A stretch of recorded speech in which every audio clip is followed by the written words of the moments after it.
was driving down the street and I saw these beehives.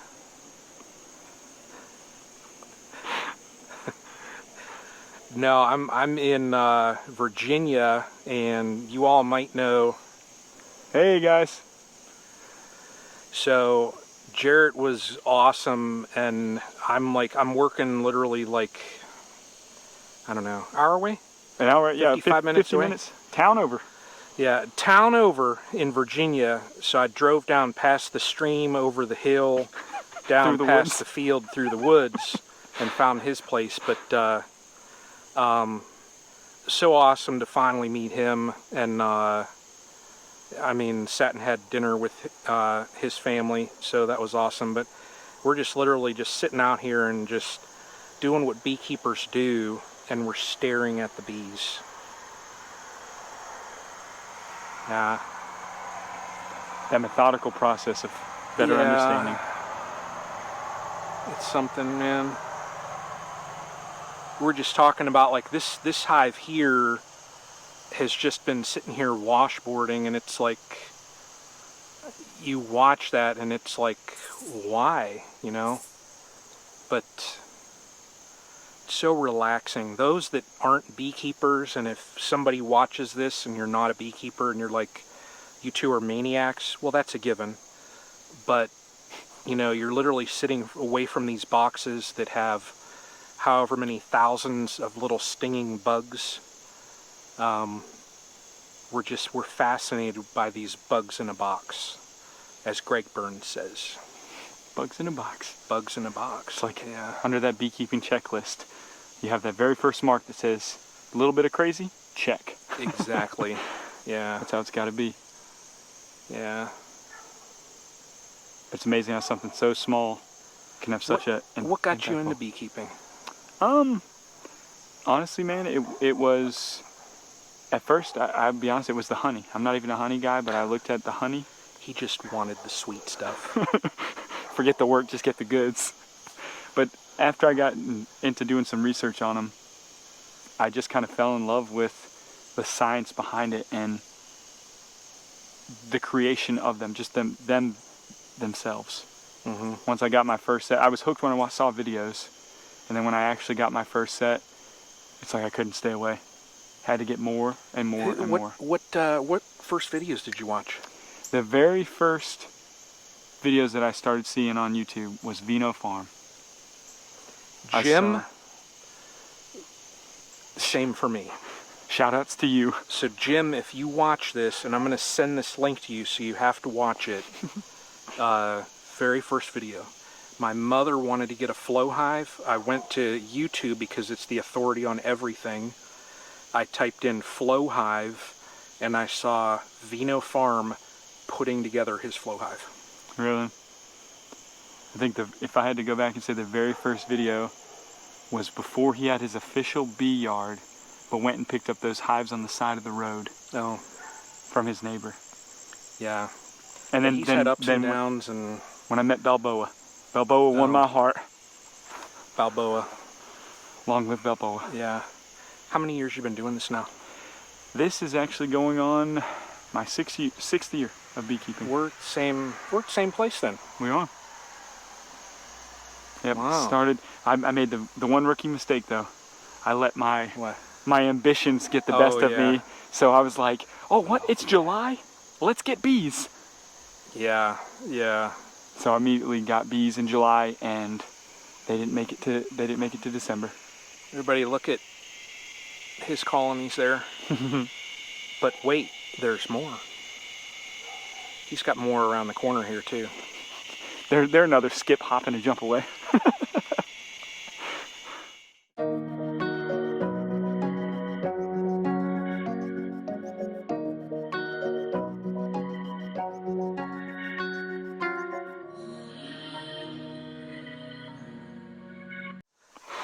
There's one over here that is insane looking.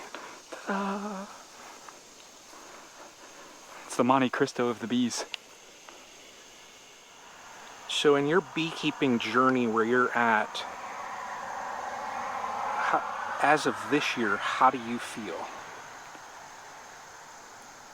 given my experiences with some of the robbing, but then also the honey pulling and collapsing of hive stands, honestly, I feel this year has been the best as far as all of my suffering has finally come to fruition, like to be able to do good.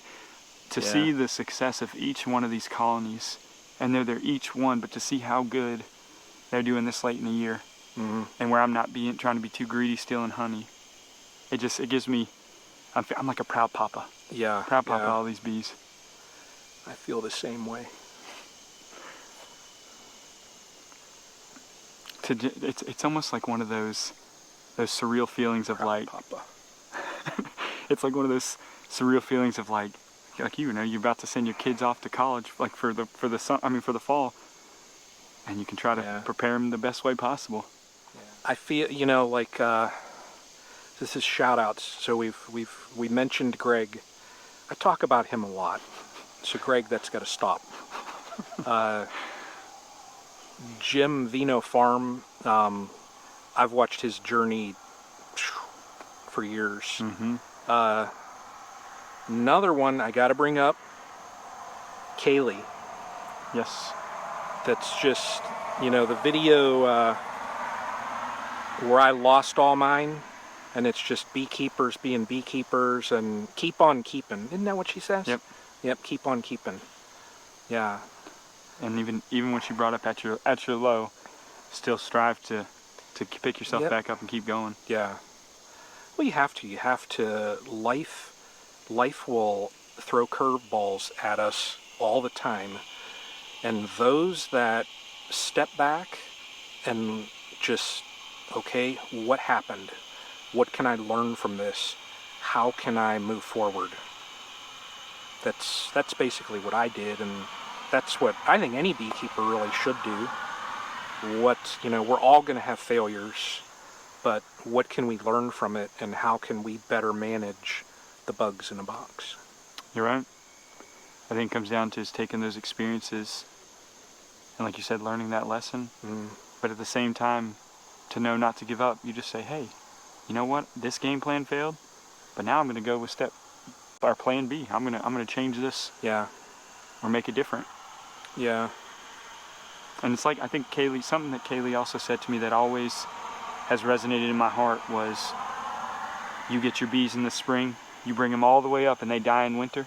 She says you still fulfilled your purpose, that you caused them to fulfill their purpose, to go out and pollinate.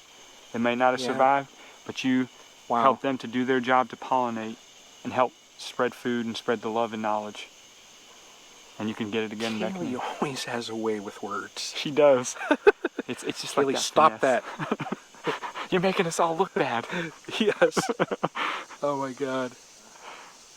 I don't have a red light like Ian, Mr. Double Kraken. That'll be in the wintertime, so we can't talk about double Krakens right now. But if I had a red light, we could sit here in the dark. Those that aren't familiar with beekeeping, you don't want to walk out to your hives at nighttime and shine a bright white light. Ask me how I know.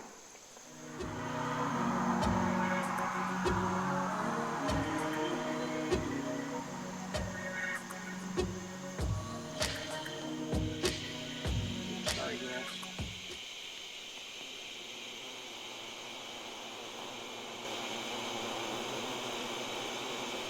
Wow, that is crazy. Put your hand right there. Right there. Feel that? Do you feel that? I do feel that. Wow. So what's crazy when I was reaching over there is you can literally feel like a fan blowing out of that hive. That's incredible. That is crazy. Especially just having I guess the way it is, that small little opening right there. Yeah, that's millimeters right there. I mean, you can't even see through it. Wow. They are the best HVAC that you want to find.